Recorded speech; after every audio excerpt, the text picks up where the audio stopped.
بسم الله الرحمن الرحیم. الحمد لله رب العالمین والصلاة والسلام علی خیر خلقه محمد و آله و اصحابه اجمعین. محترم ورونه، نه در زموږ استاد د ریاض الصالحین تلسم باب دی، باب فی النهی عن البدع والمحدثات الامور. باب دی په بیان د منع کېدلو د بدعت او په دین کې د نوي شیان پیدا کېدلو نه.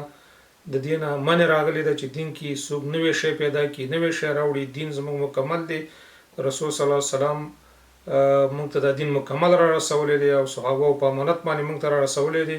نو دینه منې راغلی ده چې خلک کې نوي شی د ځان نه شیزی کې کاغه پیری کا ملای کاغه امامي، نو ټول د دې دین تابع دي. د قرآن او د حدیث نه احکامات د فقهي احکاماتو چې هغه د قرآن او د حدیث په رڼا کې راوځي. فتوا چې ورکوي هغه د قرآن او د حدیث په رڼا کې، که د ځان نه شیان چې جوړوي کاغه د پاکیده کې او که په فقهي مسلو کې او که په عبادتي مسلو کې، هغه کې وته گنجائش نه تر څو چې مرجع او اساس زمونږ قرآن او حدیث نه. او الحمدلله د فقهي مذاهبو ټول اساس چې دی هغه قرآن او حدیث ته د دین ټول راخستل شوی دي.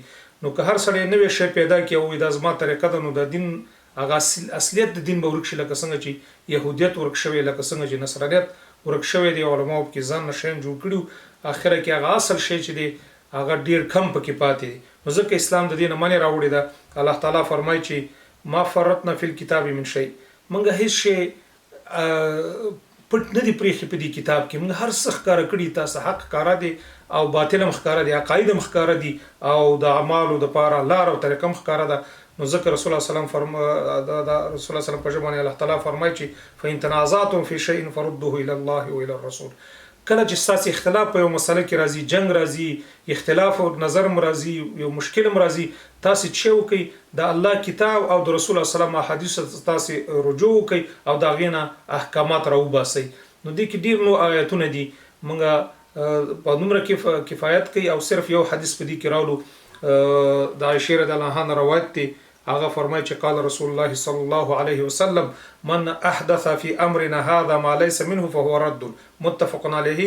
وفي روایت لمسلم من عمل عملا ليس عليه امرنا فهو رد. هر چا چې یو نوې شی په دین کې پیدا کو، هغه په هغه باندې رد دی، هغه د هغې په مخ باندې شتل کیږي. او هر هغه عمل چې هغې باندې زمونږ هر هغه کار چې د عبادت په نیت باندې کیږي او د عقیدې پورې تعلق لري او د عباداتو پورې تعلق لري او د مسلمان کار په تعلق لري او هغې باندې زمونږ حدیث نه، لکه دې کې چې حدیث کې چې راغلي رسول الله صلی الله علیه وسلم فرمایي چې په دې باندې زمونږ دلیل نه د قرآن او حدیث نه، نو هغه رد دی، هغه مردود دی، هغه نه منل کیږي. نو زمونږ مرجع چې د ځکه خو دا دین مکمل پاتې شوی دی. نو الله تعالی دې موږ او تاسو ته د بدعات او د نوو کارونو چې په دین کې موږ پیدا کوو، الله تعالی دې موږ او تاسو دین وساتي. الله تعالی دې موږ او تاسو ته د نیک عمل توفیق راکړي.